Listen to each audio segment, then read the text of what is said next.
Welcome in today's online class. Myself Lavani Rai Nandi, Assistant Teacher, Sholorani Devi Girls High School, West Bank of Nanwadighi, Kumila. How are you students? Hope you are all fine and safe in your home. Today we will learn a lesson from class 6. The topic is use of the right form of the verbs. Use of the right form of the verbs. And it's a topic from English second paper syllabus. So students and my dear parents, please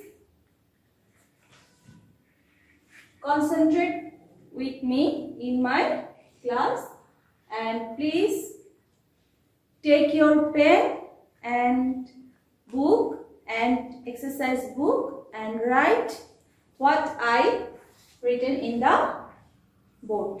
Okay, so my dear students, please concentrate and I want to talk with the parents about some important things before we start the lesson.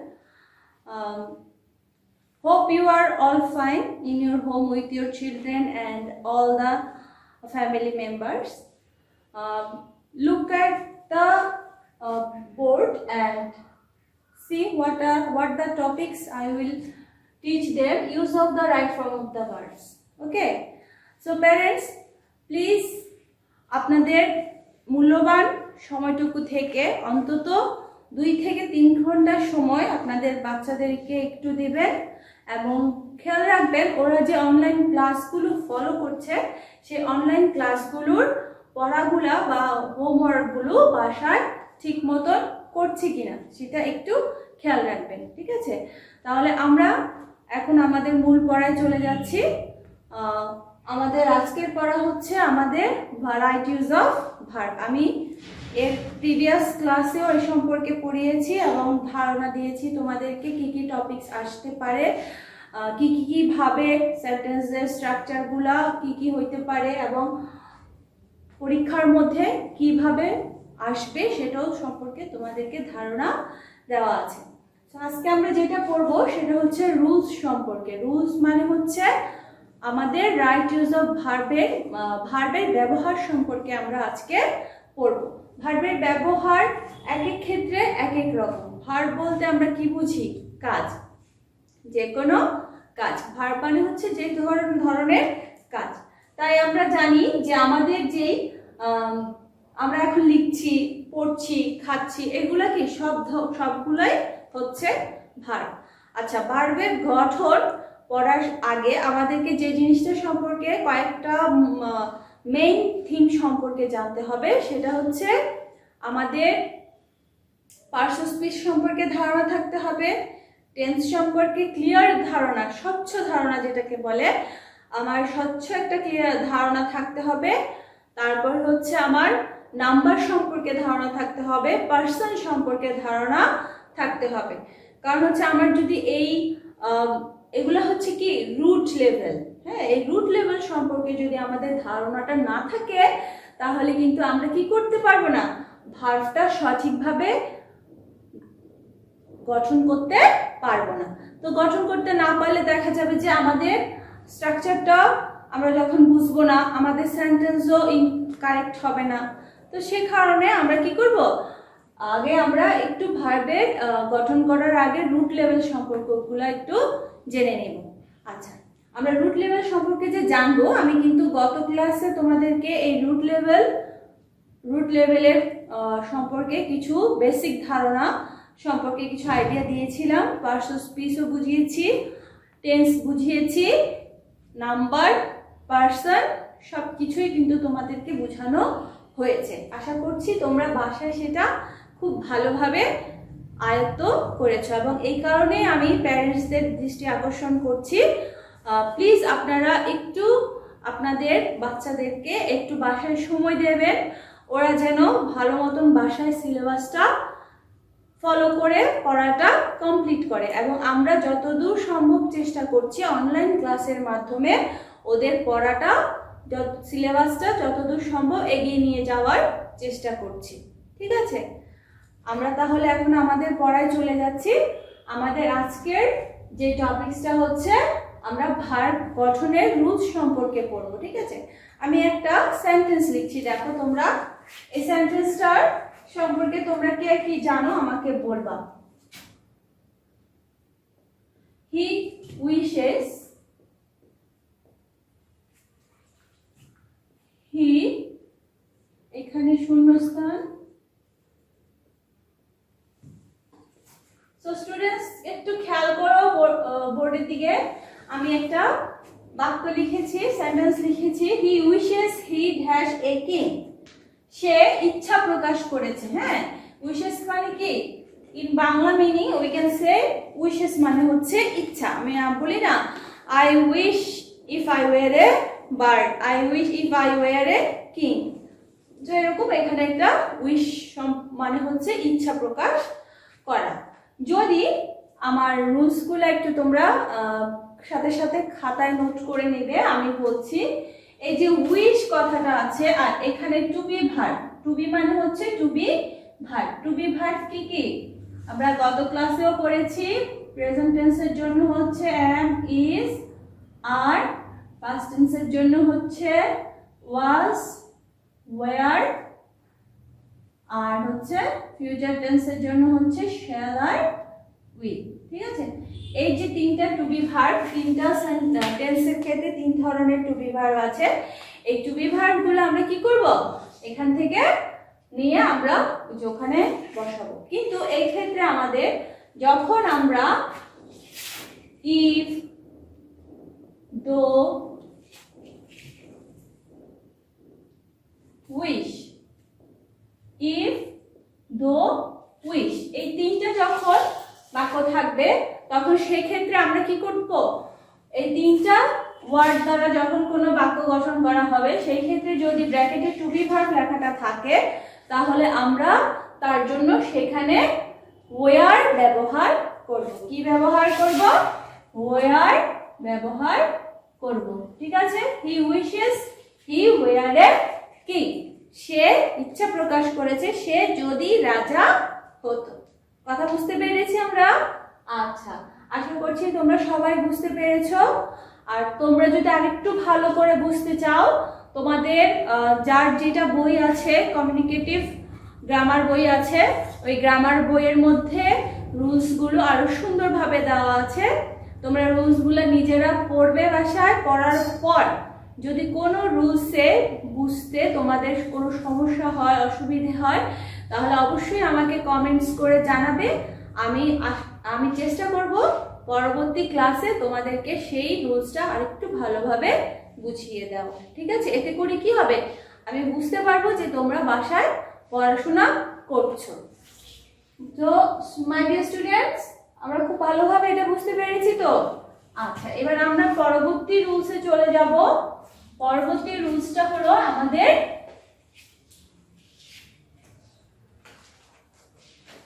যে কোনো কাজ অনেক আগে শুরু হয়েছে কিন্তু এখনো পর্যন্ত চলছে। হ্যাঁ, যে কোনো কাজ অনেক আগে শুরু হয়েছে। একটা এক্সাম্পল দিয়ে দেখাচ্ছি। He has been,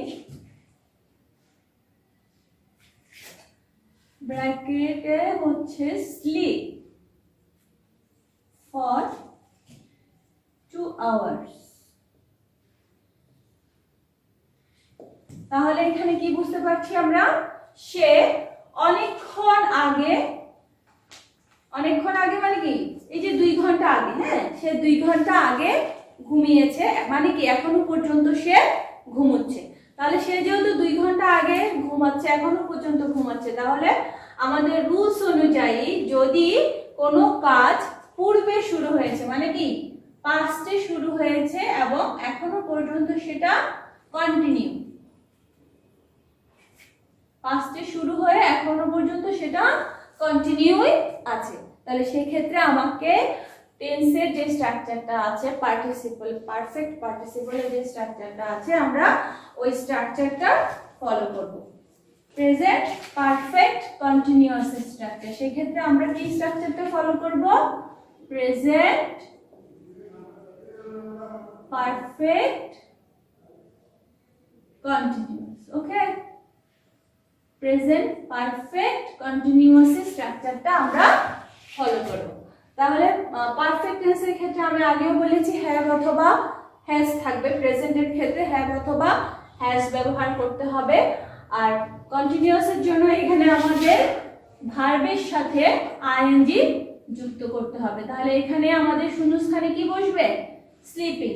he has been sleeping for 2 hours। তাহলে স্টুডেন্টস আমরা বুঝতে পেরেছি he has been sleeping for 2 hours। আমার রুলসটা ছিল কোনো কাজ পূর্বে শুরু হয়েছে এবং এখনো পর্যন্ত চলছে, এই ধরনের যদি কোনো সেন্টেন্স আমরা পাই সেই ক্ষেত্রে আমাকে ভার্বের প্রেজেন্ট পারফেক্ট কন্টিনিউয়াস টেন্সের স্ট্রাকচারটা ফলো করে সেই ভার্বটা গঠন করতে হবে।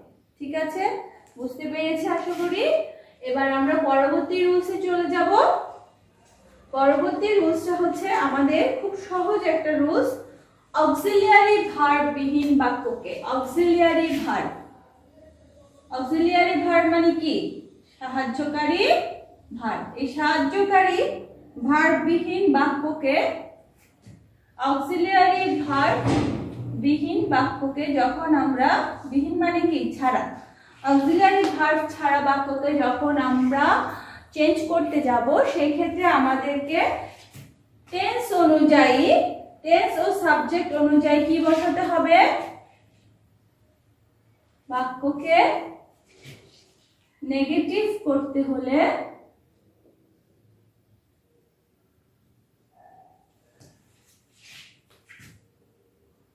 টেন্স ও সাবজেক্ট অনুযায়ী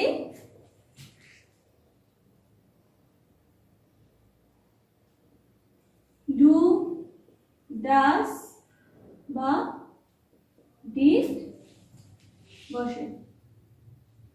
ডু, ডাস বা ডিড বসাতে হবে। হ্যাঁ, অক্সিলিয়ারি ভার্বহীন বাক্যকে যদি আমরা নেগেটিভ করতে যাই তখন আমাদেরকে আমাদের টেন্স ও সাবজেক্ট অনুযায়ী ডু, ডাস অথবা ডিড বসাতে হবে।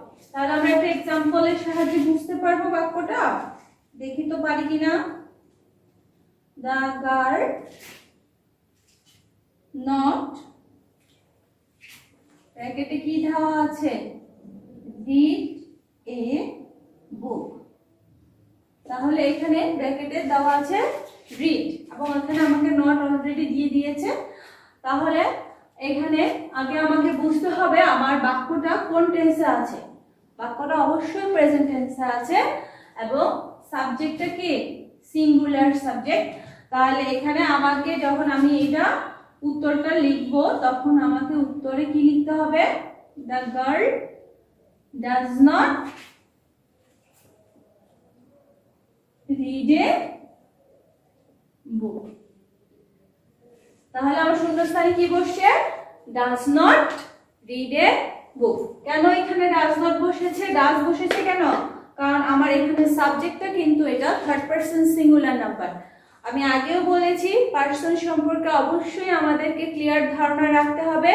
যারা আমার গত ক্লাসটা করো নাই, প্রিভিয়াস ক্লাসটা মিস করেছো, তারা সবাই এই ক্লাসটা, প্রিভিয়াস ক্লাসটা একটু ফলো করলে পার্সন সম্পর্কে ধারণাটা ইজিলি পেয়ে যাবে। ঠিক আছে, এবার দেখো যেহেতু দ্য গার্ল এটা হচ্ছে থার্ড পারসন আর নাম্বারটা হচ্ছে সিঙ্গুলার নাম্বার, এই জন্য আমাকে থার্ড পারসনের সাথে ভার্বের সাথে এস বা ইএস অবশ্যই যোগ করতে হবে। এই জন্য এখানে ডাজ বসেছে। ঠিক আছে, আর এখানে নট আমাকে অলরেডি দেওয়া আছে, আমি নট বসিয়েছি আর আমার ভার্বটা অ্যাজ ইট ইজ বসে গিয়েছে।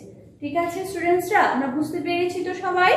আচ্ছা, তাহলে এবার আমরা আমাদের পরবর্তী রুলসে চলে যাই।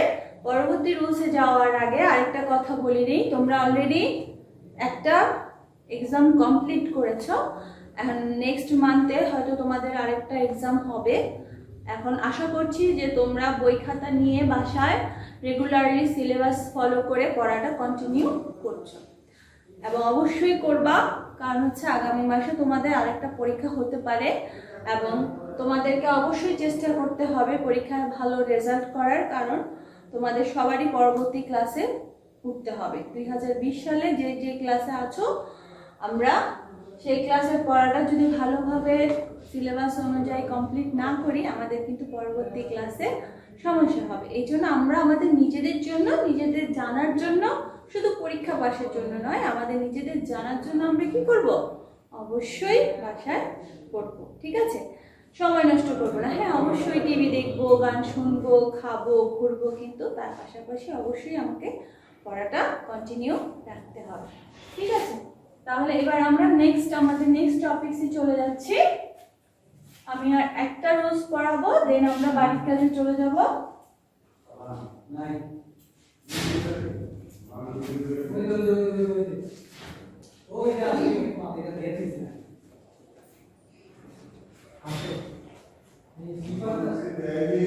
কোন সেন্টেন্সে যদি, আমি একটা রুলস উদাহরণ লিখছি, এক্সাম্পল লিখছি, দেখো,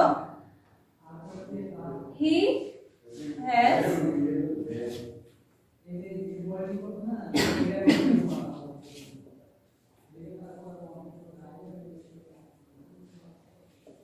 তাহলে কোন সেন্টেন্সে যদি হ্যাভ, হ্যাজ অথবা হ্যাড থাকে, কোন সেন্টেন্সে যদি হ্যাভ, হ্যাজ অথবা হ্যাড থাকে, তাহলে ভার্বের পাস্ট পার্টিসিপল ব্যবহার করতে হবে। এখানে ভার্ব কোনটা? পোস্ট। পোস্ট মানে কি? লেটার পোস্ট করা বা পাঠানো বা খামে বক্সে ফেলা, সেটা হচ্ছে পোস্ট। এটা একটা কাজ, এটা ভার্ব।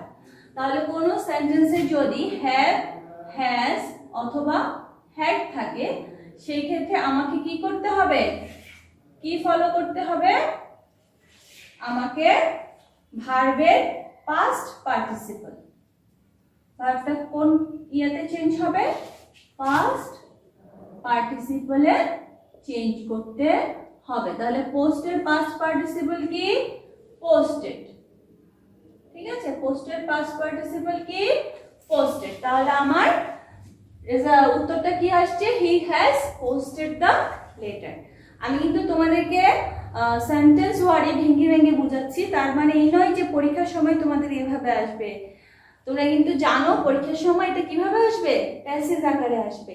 আর আমরা যদি এই 6 থেকেই আমরা খুব ভালোভাবে জিনিসটা বুঝে যাই, তাহলে কিন্তু আমাদের পরবর্তী ক্লাসে, যেহেতু এগুলো আছে, আমাদের পরবর্তী ক্লাসে এগুলো বুঝতে আমাদের কোনো সমস্যাই থাকবে না। ঠিক আছে স্টুডেন্টস, তাহলে আমরা আরেকটা রুলস করব। সেই রুলসটা হচ্ছে জাস্ট নাও, অলরেডি, ইয়েট, এবার। জাস্ট নাও কথাটা শুনেই বুঝতে পারতেছো এটা হচ্ছে বর্তমানে কোনো ঘটনা সম্পর্কিত। যদি এই ধরনের কোনো সেন্টেন্স সম্পর্কিত বাক্য থাকে, I already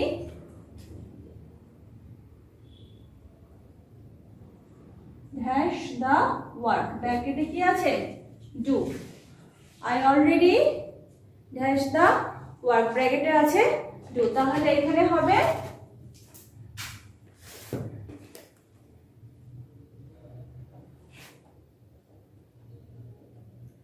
I have already done the work. I have already done the work. তাহলে এখানে দেখতে পাচ্ছ তোমরা, এখানে অলরেডি শব্দটা রয়েছে। জাস্ট নাও, অলরেডি, ইয়েট, এই ধরনের শব্দগুলো যদি কোনো সেন্টেন্সে থাকে, সেক্ষেত্রে আমরা সেখানে ভার্বের প্রেজেন্ট পারফেক্ট টেন্স ব্যবহার করব। ঠিক আছে, সেক্ষেত্রে আমরা কি ব্যবহার করব? ভার্বের প্রেজেন্ট পারফেক্ট টেন্সটা ব্যবহার করব। এই ক্ষেত্রে তোমরা সেন্টেন্সটা দেখে বুঝতে পারছো, আমি এখানে ডু ভার্বটাকে চেঞ্জ করে কি করেছি? ডু ভার্বটাকে চেঞ্জ করে ভার্বের প্রেজেন্ট পারফেক্ট টেন্সে নিয়ে গিয়েছি। ঠিক আছে, তাহলে আশা করছি আজকের পড়াটা তোমাদের কাছে ভালো লেগেছে। বাসায় অবশ্যই এগুলা স্টাডি করবা এবং খাতায় নোট করে নিয়েছো সবাই, আশা করছি। তাহলে এবার আমরা কি করব? বাড়ির কাজে চলে যাব। আমি কয়েকটা সেন্টেন্স দিচ্ছি তোমাদেরকে বাড়ির কাজ হিসেবে, সেই সেন্টেন্সগুলো বাসায় ভালোভাবে প্র্যাকটিস করবা এবং অবশ্যই নিজেরা চেষ্টা করবা। যদি তোমাদের কোনো হেল্পের প্রয়োজন হয়, আমি আগেও বলেছি, বুঝতে অসুবিধা হয়, তাহলে অবশ্যই আমাকে কমেন্টস করে জানাবা। তাহলে SW তে চলে আসি।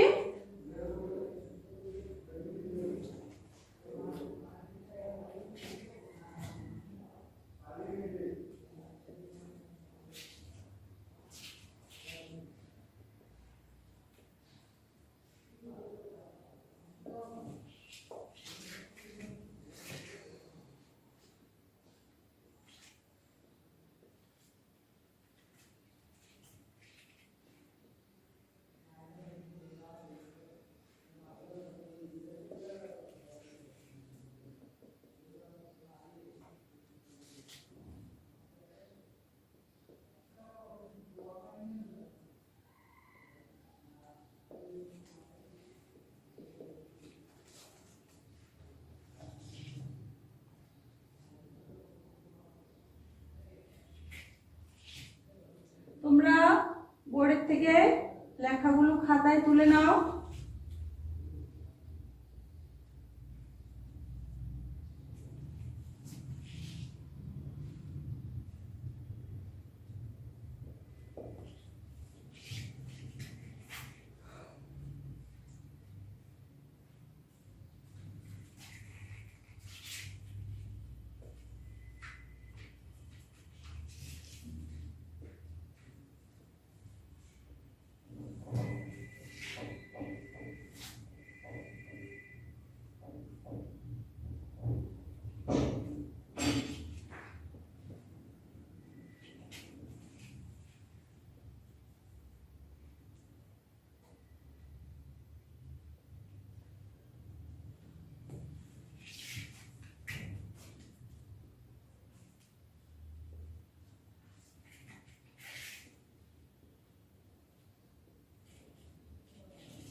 আমি এগুলা কিন্তু সেন্টেন্স আকারে দিচ্ছি, পরীক্ষার সময় কিন্তু সেন্টেন্স আকারে থাকবে না, বারবার বলছি, পরীক্ষার সময় কিন্তু তোমাদের এগুলো প্যাসেজ আকারে আসবে। এই জন্য বাসায় আগে এগুলা প্র্যাকটিস করবা, এরপর বাসায় কি করবা, প্যাসেজ আকারে যেগুলো আছে সেগুলো বাসায় বসে প্র্যাকটিস করবা, ঠিক আছে?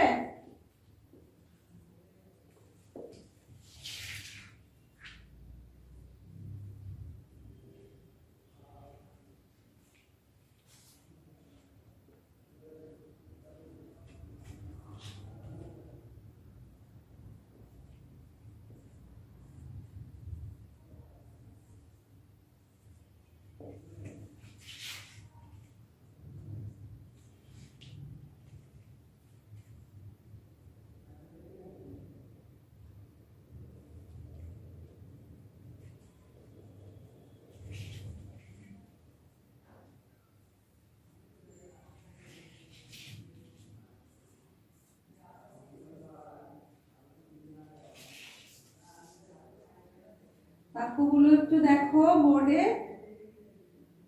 প্রথম সেন্টেন্সটা কি আছে? The boy dash read for 5 hours, লিখেছো? তারপর একটা দেখো, the sky dash be cloudy, তারপর একটা ম্যান ড্যাশ বি মর্টাল, তারপর একটা dogs dash bark at the strangers, তারপর একটা mother dash cook rice now, তারপর একটা my father dash come home tomorrow, তারপর একটা the fisherman dash catch fish now, I never dash go there, Rumi and Sumi dash friends বিভার, he dash drink a glass of milk every morning. So এগুলো সব কিন্তু তোমাদের আজকে যে রুলসগুলো করলাম এবং গত ক্লাসে যেগুলো করিয়েছি সেগুলো থেকে আমি দিয়েছি। আশা করি তোমরা বাসায় ভালোভাবে পড়াশোনা করবে এবং এগুলো নিজেদের থেকেই পড়তে পারবে। তাহলে মাই ডিয়ার স্টুডেন্টস, সবাই বাসায় ভালো থাকবে, সুস্থ থাকবে, নিরাপদে থাকবে এবং অবশ্যই অবশ্যই পড়াশোনা করবে। প্রয়োজন ছাড়া বাসা থেকে বের হবে না।